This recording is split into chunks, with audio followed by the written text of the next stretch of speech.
iOS 16 vient tout juste d'être sorti de façon officielle. On parle plus de la bêta, on parle de la version que vous pouvez vous télécharger. D'ailleurs, si vous avez un iPhone, vous pouvez faire la mise à jour. Je vous invite vraiment à venir le faire parce qu'il y a plein de paramètres à venir activer directement pour utiliser parfaitement bien son iPhone et surtout pour avoir un maximum de sécurité. J'ai 15 réglages à vous donner à faire. On y va, c'est parti.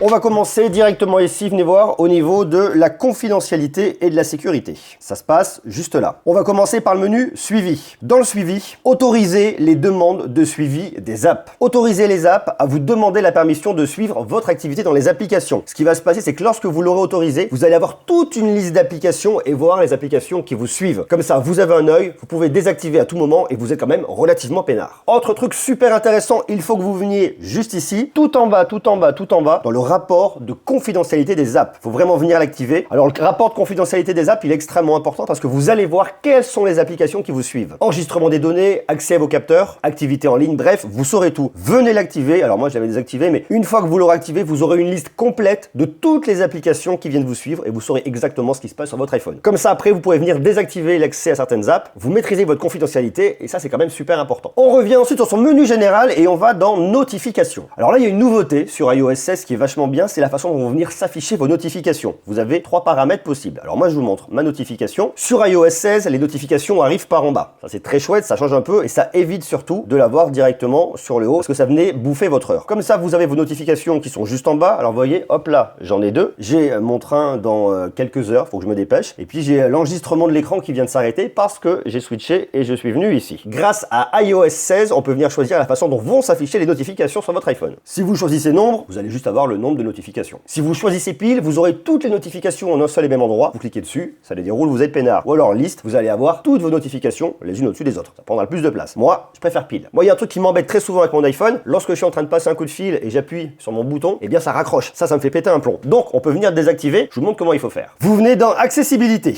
Vous allez ensuite dans Toucher, ici, et vous descendez chercher ne pas raccrocher au verrouillage. Ce qui fait que lorsque vous allez appuyer sur le bouton sur le côté, ça ne va pas raccrocher et ça va éviter de couper les conversations. Ça, c'est quand même relou. Autre paramètre important concernant Siri. Vous venez une fois de plus dans Accessibilité et vous venez chercher juste en bas ici, Siri. Et vous venez activer en bas le paramètre annoncer les notifications sur le haut-parleur. Et ensuite, vous venez choisir les applications à notifier. Vous pouvez choisir de le mettre sur les écouteurs, dans CarPlay, annoncer les nouveaux messages, ne pas annoncer de nouveaux messages, mémoriser le réglage précédent. Bon, annoncer les nouveaux messages. Et ensuite, vous choisissez les applications qui vont pouvoir énoncer les notifications. Comme ça, vous maîtrisez les applications importantes pour vous. Je trouve ça très bien, très pratique parce que lorsqu'on a les mains prises, si par exemple, j'en sais rien, mais vous avez CarPlay, que vous êtes en train de conduire, eh bien, on va pas aller regarder ces notifications. C'est beaucoup trop dangereux. On va laisser Siri vous les énoncer et ça, c'est très bien. Autre réglage qui me paraît vachement important concerne les notes. Alors, vous venez, hop là, et vous cherchez vos notes. Regardez, elles sont situées juste ici. Vous venez chercher ensuite mot de passe, ici, et là, vous choisissez code de l'appareil. Jusqu'à présent, vous pouvez venir verrouiller une note, mais avec un mot de passe. Donc si vous aviez plein de notes et plein de mots de passe différents, c'était quand même relativement le bordel. Là, vous mettez code de l'appareil et même Face ID. Comme ça, si vous avez une note de verrouiller, vous voulez la déverrouiller, vous la déverrouillerez avec Face ID ou alors avec un code unique. Ça, c'est quand même vachement rassurant. iOS 16 a apporté son lot de nouveautés, notamment concernant Safari. Et j'ai noté 2 réglages importants à venir faire ici. Alors, vous venez fatalement dans Safari. Dans Safari, vous venez tout en bas. Ici, vous avez un onglet Réglages des sites web partagés entre les appareils. Ça vous permettra de partager le réglage d'un site web entre tous les appareils que vous allez pouvoir avoir, que ce soit votre Mac, que ce soit votre iPhone, que ce soit votre iPad. C'est extrêmement pratique. Venez cocher cette case-là. Autre astuce très importante à connaître ici au niveau de Safari, vous venez ici dans Confidentialité et Sécurité et vous venez masquer l'IP. Alors vous avez le choix entre tracker et site web, tracker uniquement, ou vous le désactivez. Je vous conseille de le laisser activer pour les trackers et sites web. Ça empêchera aux différents sites web ou différents trackers qui cherchent à avoir des informations sur vous de ne pas connaître votre adresse IP, de ne pas connaître votre localisation et ça va venir vraiment protéger vos données personnelles. Avec iOS 15, je crois que c'est iOS 15 est arrivé le mode concentration et là cette fois-ci le mode concentration va encore plus loin. Alors je vais vous montrer comment ça marche. Vous venez ici bien évidemment dans votre mode concentration. Vous venez ensuite dans statut concentration et vous allez choisir ici quel mode de concentration vous allez partager avec les contacts autorisés. Moi par exemple j'ai fait le choix de partager ne pas déranger, repos et travail. Repos c'est le soir, on me dérange pas. Je suis chez moi, le travail je bosse, on me dérange pas. Et puis ne pas déranger, je veux pas qu'on me dérange. Par contre j'ai pas envie qu'on sache quand je fais de la méditation ou quand je prends du temps pour moi, notamment. Comme ça si jamais votre boss veut vous joindre dans la journée et que vous êtes en séance de méditation, il ne saura pas que vous êtes en séance de méditation. Vous pourrez lui dire non, j'étais en train de bosser, c'est tout, pas compliqué. Bien ça. Je vous parlais de Siri, il y a deux paramètres à venir voir ici qui sont super importants pour Siri. Vous venez dans Siri et recherche et vous allez dans raccrocher les appels. Ici, vous venez activer ça. Ça, c'est vachement bien. Une fois de plus,